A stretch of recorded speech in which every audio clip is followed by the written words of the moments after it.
आखिरकार वही हुआ जिसका डर था।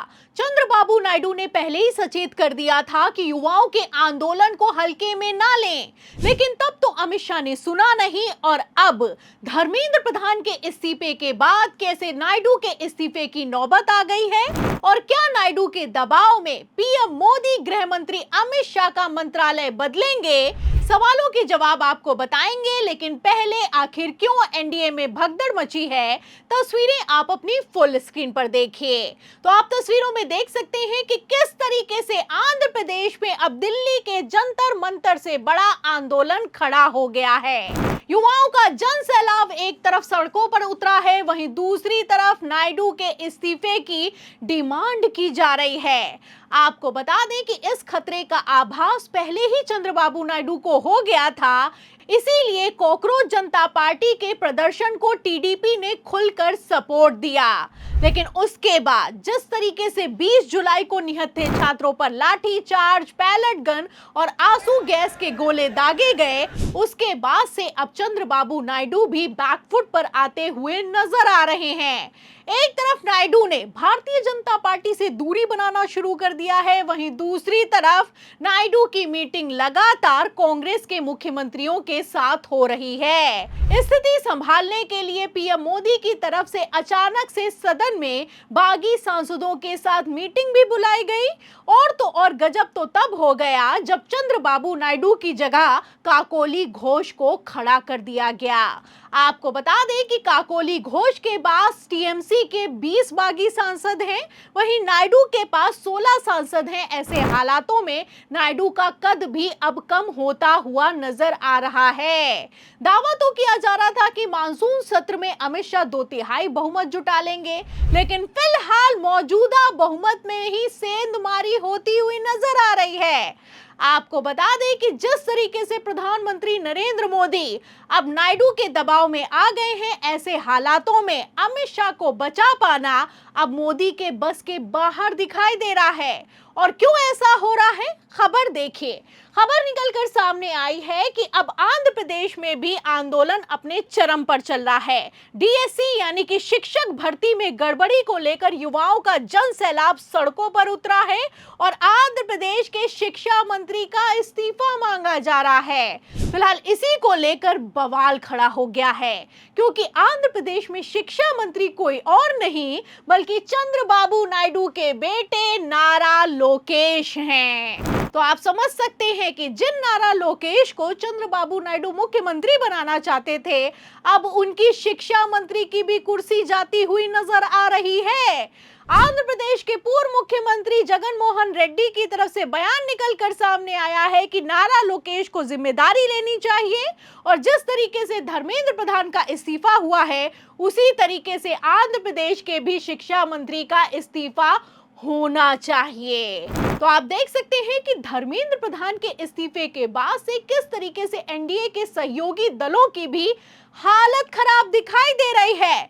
बंगाल से लेकर आंध्र प्रदेश, बिहार, हर जगह कॉकरोच जनता पार्टी के प्रदर्शन ने एनडीए की नाक में दंग करके रख दिया है। जब से धर्मेंद्र प्रधान का इस्तीफा हुआ है और 12 सालों में पहली बार मोदी सरकार घुटनों पर आई है, तब से लोगों को ये तो समझ में आ गया है कि झुकती है दुनिया, झुकाने वाला चाहिए। फिलहाल इसीलिए ये आंदोलन लगातार बढ़ता हुआ नजर आ रहा है। जाहिर सी बात है कि चंद्रबाबू नायडू हार्डकोर बार्गेनर हैं। जब तक कि फायदा रहता है तब तक तो साथ निभाते हैं, लेकिन जैसे ही नुकसान होता है पलटी मार जाते हैं। तो फिलहाल जैसे हालात पैदा हो गए हैं, ऐसे हालातों में क्या एक बार फिर से नायडू भारतीय जनता पार्टी से अपना समर्थन वापस लेंगे? आपको बता दें कि पहले तो प्रेशर में आकर वक्फ बिल को नायडू ने सपोर्ट कर दिया। वक्फ बिल का पहले तो विरोध किया नायडू ने, लेकिन बाद में जिस तरीके से वक्फ बिल भी अब सदन से पारित हो चुका है, ऐसे हालातों में आंध्र प्रदेश का अल्पसंख्यक वर्ग भी टीडीपी से नाराज दिखाई दे रहा है। और अब आप देख सकते हैं कि युवाओं का जन सैलाब सड़कों पर उतरा है। मतलब कि आप देख सकते हैं कि आंध्र प्रदेश में टीडीपी का वोट बैंक छिटकता हुआ नजर आ रहा है। एक तरफ चंद्रबाबू नायडू की हालत खराब है, वहीं दूसरी तरफ भारतीय जनता पार्टी आंध्र प्रदेश में नायडू के ताबूत की आखिरी कील ठोकने की तैयारी पूरी कर चुकी है। मतलब कि परिसीमन बिल, जिसको लेकर गृह मंत्री अमित शाह 2/3 बहुमत जुटाने में लगे हैं, ये परिसीमन बिल अगर सदन से पारित हो गया और इस बिल को अगर कहीं चंद्रबाबू नायडू ने सपोर्ट कर दिया तो आंध्र प्रदेश में टीडीपी का जनाधार खत्म होने वाला है। फिलहाल जैसे हालात हैं, ऐसे में आप अंदाजा लगा सकते हैं कि किस तरीके से चंद्रबाबू ना घर के रहे ना घाट की स्थिति में बुरी तरीके से फंस गए हैं। आपको बता दें कि परिसीमन बिल सबसे ज्यादा खतरनाक साउथ के राज्यों के लिए साबित होगा। ये बिल अगर सदन से पारित हो गया तो साउथ के राज्यों की बार्गेनिंग पावर खत्म हो जाएगी, क्योंकि साउथ के राज्यों की सीटें कम होने वाली हैं। फिलहाल इस खेल को नायडू ने भांप लिया है। चंद्रबाबू नायडू ने पहले तो कॉकरोच जनता पार्टी को सपोर्ट किया और अब भारतीय जनता पार्टी से दूरी बनाते हुए नजर आ रहे हैं। लेकिन इन सब के बावजूद जैसे आंध्र प्रदेश में युवाओं का जन सैलाब सड़कों पर उतरा है, ऐसे हालातों में चंद्रबाबू नायडू कब तक भारतीय जनता पार्टी का साथ निभाएंगे, ये देखना होगा। क्योंकि यहाँ पर मैं आपको बता दूं कि सिर्फ एनडीए के सहयोगी दल नाराज नहीं है, बल्कि भारतीय जनता पार्टी से तो अपनों तक ने बगावत कर दी है। मार्गदर्शक मंडल से लेकर आरएसएस प्रमुख मोहन भागवत खुलकर सामने आ गए हैं। जाहिर सी बात है कि गुजरात लॉबी की हालत खराब दिखाई दे रही है। जब से धर्मेंद्र प्रधान का इस्तीफा हुआ है, उसके बाद से गृह मंत्री अमित शाह की कुर्सी बचाने के लिए प्रधानमंत्री नरेंद्र मोदी ने अपना पूरा सिस्टम लगा रखा है।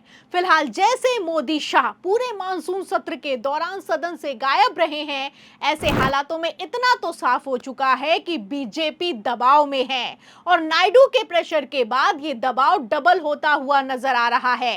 खबरें तो चलाई जा रही हैं कि मोदी कैबिनेट में बड़ा फेरबदल होने वाला है। तो क्या इस फेरबदल के तहत गृह मंत्री अमित शाह का भी मंत्रालय बदला जाएगा?